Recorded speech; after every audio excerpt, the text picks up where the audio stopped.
Hey, happy day. Welcome to day 6 of the Get Up and Go Challenge. Sharon Horne-Ellstrom here. I want to just do a quick recap of what we've covered so far, and then we'll dive right in today. Today we're going to do what I call the pivot process. Now, normally I call it the change process, or actually I usually call it the challenge process, but since everybody's using the buzzword pivot, I will hop on the bandwagon because I like the two P's together, and the pivot process sounds cooler than the challenge process or the change process. But bottom line, we're going to talk about the challenge process today, so hold on for that. Let's talk a little bit about where we've been and where we came from. We started out on day 1 talking about how flexible are you? How open are you to change, things happening and blowing up in your life that are different than you expected? Then we talked about where are you personally right now with respect to physical, mental, emotional, spiritual, relationships, contribution, and finances right now. Where are you on a scale of 1 to 10 in each of those areas? And we're going to use those throughout the challenge, those areas of our life. I learned those from Tony Robbins a long time ago. I think it was Tony Robbins, some guru. And I've, for decades now, used that as my way of monitoring my own life. How am I doing in each of those areas? Now, I think I might have admitted already, but if I haven't, there's times when I have totally and completely ignored certain aspects and areas of my life. For example, my health. For about 2, maybe 3 decades, I totally ignored my physical well-being and my health.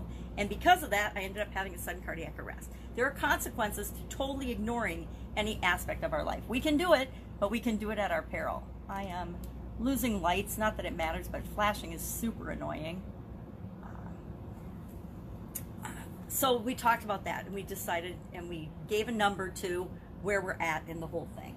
Then, I need my magnifying glass, of course. We talked about what do we want? What is it that you actually want right now? And we talked about the importance of that and did an exercise for that. We talked about why do you want it and the 7 whys. And I would say that so far in my challenges, doing that 7 why exercise has been one of the biggest things that I learned from, because when you transition from that first 5, which is the 5 whys that I've always learned, usually the first 4 are pretty much the same for everybody, right? We want money, we want financial security, we want freedom, we want our families, we want, to spend time with people we love and care about. Those things, although they have different names, they're usually pretty much the same things because they're in our head and our intellect, and overall we tend to agree with one another in terms of what we want out of our lives. And it isn't until we get to those last 2 or 3, depending on what they are, that we really get to the heart of the matter for us individually. And it's when we get and we go from the head to the heart that everything changes and what we want becomes easier to attain, because when things get rough, when pandemics hit, when the world changes, when things around us change, when relationships change, that why, those 2 or 3 whys are the core things that will really keep us going. And we learned and we talked about those. And that was yesterday. That was just yesterday. Boy, time's going really distorted. I don't know if it is for you, but I was on a call yesterday and I actually admitted that I kind of lost Wednesday last week. It's interesting how we get a little discombobulated when our usual routines and schedules are upended. I didn't really lose Wednesday, but I thought that Wednesday was Thursday and Thursday was Wednesday, and so it was a weird week. Today, we're going to talk about the pivot process and the challenge process. But I want to do a couple of things. Yesterday, I forgot to share anything from my amazing mentor, Dr. Wayne Dyer. And so I want to share yesterday's saying, and then I'll share today's too, so that I don't forget. Yesterday's, I had picked out, try to learn from the past rather than repeating it and making reference to it all the time. I don't know about you, but, and I've gotten better as I've gotten older, but I used to live in the past a lot. I used to fret and regret and miss things from the past. I remember when my vision first started to go, I hit a point where I couldn't play tennis anymore. And I had played tennis from the time I was a young girl to and through college.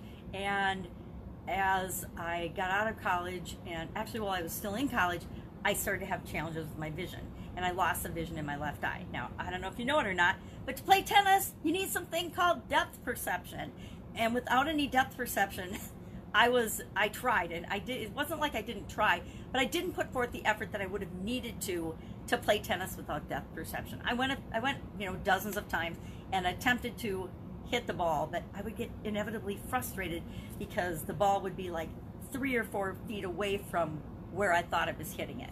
And to go from being a good tennis player to not being able to hit the ball by the side of a barn, right? Like 3 feet. It was embarrassing. And so at some point I realized, okay, I'm not gonna be able to play tennis anymore. Now, I could have missed that, and I did miss it for a while. I missed it for a while. It's kind of like going back to college. I loved going to school and going to college and learning.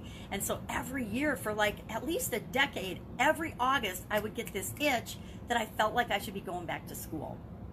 And so sometimes I would think about the past and about the good times and about the bad times, but and then relive them. And I learned that it doesn't do any good to relive the past, especially the bad memories. We tend to pull the bad things along with us, and every time we get in a new situation that triggers us or reminds us of the bad things, we pile all those on and feel worse. Now, what if we flipped that switch and we piled on all the good things and decided to feel better? I say bring the past along if it makes you feel better, but otherwise let it go, leave it in the past. So that's my first Wayne Dyer one, and that one really goes with yesterday, thinking about all the reasons why we want something, right?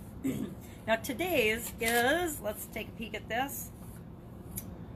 On your daily journeys, listen to those inner signals that help make you make the right choice, no matter what anybody else thinks. This is important always, but especially when we are facing times of change, or challenges in our life that we need to deal with, right? People will always give you advice. I got advice from my sisters yesterday, right? I have been online a character, or myself, a piece of myself called Pajama Grandma. And I've honestly been wanting to let that persona go for probably a year now.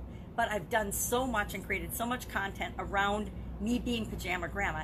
And it made sense for me because I was working with people and I wanted to let them know that they could do what they want, when they want, where they want, with whomever they want, wearing what they want, if they added an online component to their business and freed up more time and their energy, and they delegated more and built and supersized their business to make that a possibility. They could show up any way they wanted. But especially with this pandemic, it doesn't feel right or appropriate to me, mainly because there are so many people, at least 10 million people, stuck at home right now that have lost their jobs, that are probably hanging out in their sweats or their yoga clothes or their pajamas or their sweatshirts or their underwear, and they don't want to be. And so I don't want to be associated with something that people don't want anymore, right? I want to be associated with people and something that they do want. So I've been trying to figure out, how do I let that Pajama Grandma persona go? And that's something that I'll probably do during this challenge. Hopefully with y'all's help, you can say, now, I wanted to kill her off, but my sisters informed me yesterday, and that's what they were advising me on, that it was totally and grossly inappropriate to kill off a character. Now, we were brainstorming, I was brainstorming with a group that I work with, ideas of how to kill her off, and apparently that's in very poor taste. So we won't kill her, we will just find a way for her. And then my sisters were saying I should send her to an island. I'm like, how during the coronavirus is she going to get to an island where there's no communication and no computers? But it's really funny, the advice people will give you. If we just remember that people advise us coming from their own set of experiences and their own situation, and a lot of times they advise us and it feels like they're not supporting us, but they're really just trying to prevent us from experiencing pain that they're afraid that they would experience if they were trying to do the thing that we're doing. So just remember people's point of view and perspective. And sometimes people are just plain mean, and guess what? Then you just ignore those people, right? There are people out there that want to see you fail for no reason other than they just want to see other people fail. I didn't used to believe that, but I've run across some people that are just like that, that are just mean-spirited and evil, and I won't even ever pretend that I understand that kind of behavior, but we also have to know and realize that it does exist. But just because it exists doesn't mean we have to get involved with it or participate in it or fall for it for a single instant. So let's hop into what we're here to talk about today, the challenge process. I'm going to show you, or excuse me, the pivot process. I'm going to show you a quick drawing after I sneak a coffee drink because my throat gets super clogged in the morning. This is a very fancy sketch of, and I will put a picture of this in the comments below, but we'll talk through it, of I call it the long process, the big challenge process. Now, we can overcomplicate things in life as much as we want, or we can make them super simple. But today I'm going to tell you the long challenge process for a couple of reasons. Number one, it hits on all the areas of our life that are important to consider. Number two, well, I guess that's the main reason. And then tomorrow, we will go through what I call the short version of the pivot or challenge process. Because you have to have a handful of steps so that you'll actually remember it and do it until it becomes inherent in your nature and just a part of your being. This process, it took me a while to write it down because I'm so used to doing it on autopilot that I had to think about, well, if I really think about what I do, how do I do and what steps do I actually go through to face a challenge, to face a predicament, overcome a problem, to pivot or make a change. And really it's a change process, right?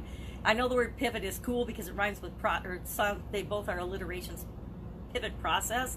And so everybody, all the keywords in the buzzword and online community right now are pivot this, pivot that, pivot this, pivot that. It's kind of like the word scale or the word, there's so many of them, right? Suffering. We have to suffer for what we want. We have to hustle. We have to hack. All those terms, they go around, right? But they usually mean or refer to something else. To me, I don't like the word hack. To me, I'm going to model things. I'm going to learn from other people. I'm going to continually improve. I'm not going to hack anything. Hack to me is something you do with ice. You hack off a hunk of ice for your beverage or something. So let's talk about the process quickly. And then what I'm going to have you do for your assignment, I'm going to give you your action item assignment right now.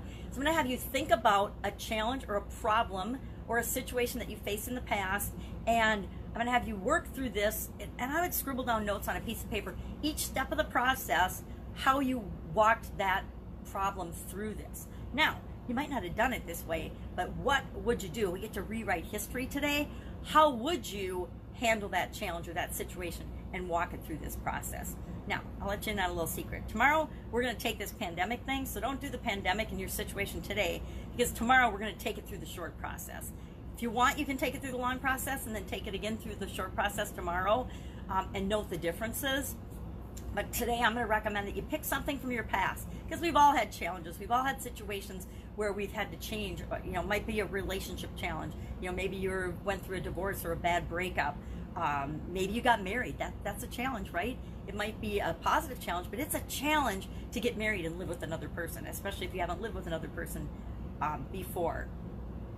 Maybe it's a business challenge that you faced in the past. I've had some interesting, I was going to say horrific, but I'm going to say interesting business challenges in the past. I had a super duper bad business partner at one point that unbelievable. I can't even fathom the stuff he would come up with to create havoc in our business and in our lives. So I had a super bad business partner. So I could do that one and what I did to face that challenge, something like that.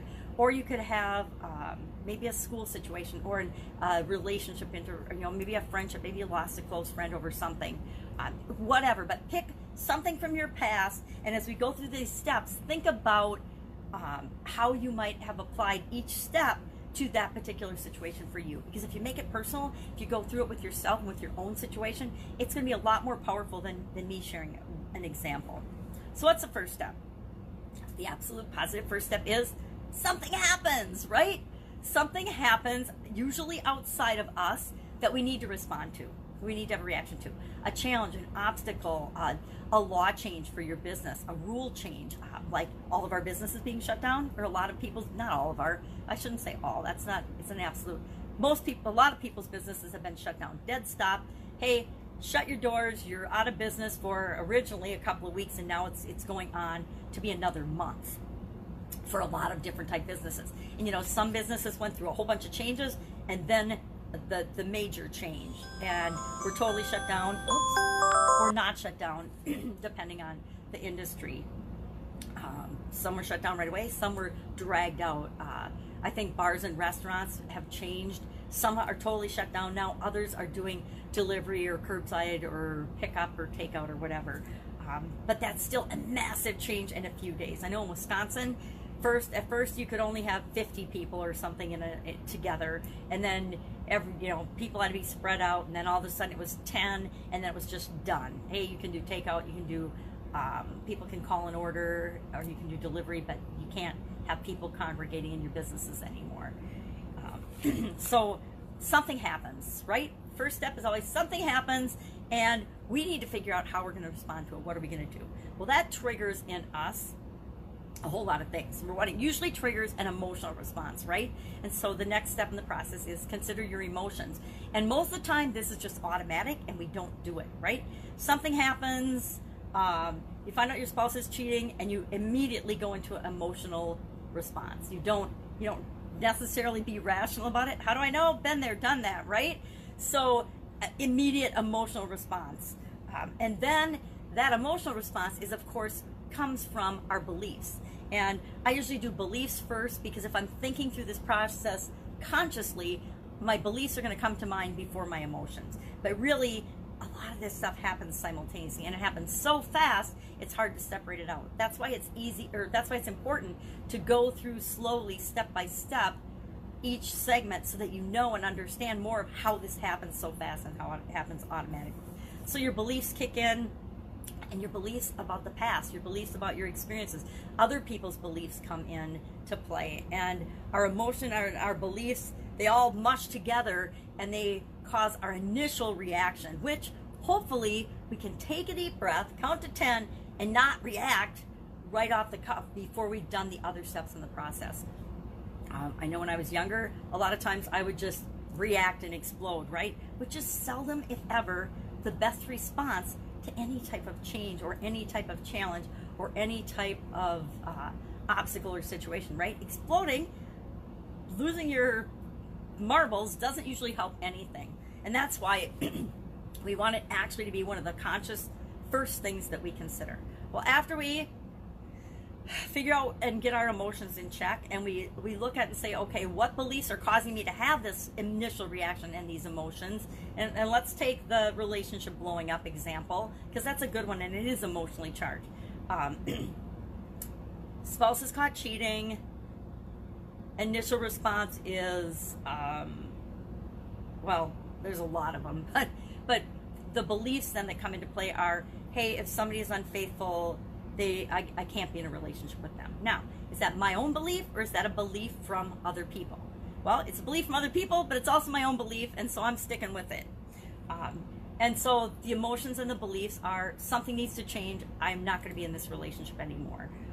And then we go to the info gathering stage, where we're gathering all kinds of information to determine what the heck is possible, right? Which leads to the next step. We're going to start going out. We're going to research. We're going to ask people. We're going to get advice. We're going to do some information gathering. We're going to go to, experts. We might, decide that we need to bring in an expert, a marriage counselor, or we might need to bring in a psychologist or a psychiatrist, whichever one's which.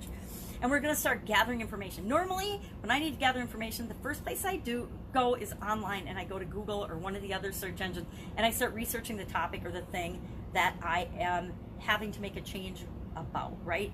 So I start to gather options and look into different options. So what are my options? Well, I can forgive my significant other and I can stay with them. I can leave him and just be in limbo. I can get divorced, all different things. But I want to look at, gather information, figure out what are my options. The next step is to brainstorm what are my different options. A lot of times when we're in a change situation or an emergency situation, kind of like what we're going through right now, we don't consider not all of our options, but we only will consider like one or two options. We think that it's black or white and that there's only one or two possible ways that it can be handled. So I'm either going to get divorced or I'm going to forgive the ex. No, there's a whole lot more options in between if I'm opening myself up to exploring and looking for what those options might be. So when I gather information, I'm going to brainstorm the options, then I'm going to select what I think is the best option for me. And that comes to our Wayne Dyer saying today, where I have to pick the thing that actually feels best and right for me. Not that feels right for my mom, not that feels right for my kids, not that feels right for the ex, what feels right for me in this given situation. I'm going to pick that option and I'm going to start testing it. I'm going to move forward and I'm going to test that option. I'm going to test that solution to the problem and I'm going to see what kind of results I get. I'm going to observe the results, and guess what? I'm either going to get results that make me feel better, which I consider positive, results that make me feel worse, which I consider negative, or I'm not going to get any result at all. And that's how I'm going to determine what to do next. If the result I want moves me toward what I want, I'm going to do more of that, or I'm going to find something else that continues to move me toward what it is that I want. And then once I find something that works, and it works repeatedly a couple of times, I'm going to turn it into an automated process, right? So that I don't have to think about it anymore. I'm going to make sure that I automate that thing so that I can do it over and over and over again, or I can delegate it to someone else or have someone else do it. Now, with respect to the personal relationship one, I'm not going to automate or that process or do that ever. That's my responsibility to deal with my own intimate personal situations. So I'm not going to automate or outsource that or do whatever. But I think you get the idea of the process. And then I'm going to continually improve the process that I come up with. So maybe I decide that I'm going to start dating again, and that's my process. And I might have a process for that. And if I do, I'm going to look at that process of what I'm doing and is it working or not, and I'm going to decide at some frequency, do I need to change or improve or tweak that process? So what are the steps again? First off, you have a problem or a challenge. You want to, and maybe it's a just what do you want process, and then if it isn't a challenge, maybe you're just working toward a goal or something that you want. The process is the same, right? So something happens that you need to respond to. You consider your beliefs and your emotions and the impact that that has, and be aware of them, because knowing that everything you do, everything you decide is going to be filtered through your past experiences, your beliefs, and your thoughts and your mindset and your emotions, right? It's like this constant filter our subconscious has that takes everything that we experience and runs it through that. Then we're going to gather information. We're going to find out what else is possible and look for options. We're going to pick one of those options. We're going to take that option. We're going to test it. We're going to see what kind of results we get. If the results are what we want, we're going to move forward to automate and continually improve that process. If they're not, we're going to go back and we're going to pick another option and try something else. We're going to keep doing that until we get the result we want, until we get the outcome that we want. We can use this process for anything, any area, any of those 7 aspects of our life. We can use it for our business. We can use it for our relationships. We can use it for our spiritual development. We can use it for our personal development. We can use it for handling emotions. We can use it to look at our mindset and our beliefs. We can use it for absolutely everything. We can use it for determining how what we're going to do to contribute to the world outside of us. We can use it for our finances. So I hope this helps. I think the picture will help. I'll go ahead and share this again. And again, I like this little drawing because it goes through the steps and it breaks them down, even those we might not consciously think about. And I think that's important.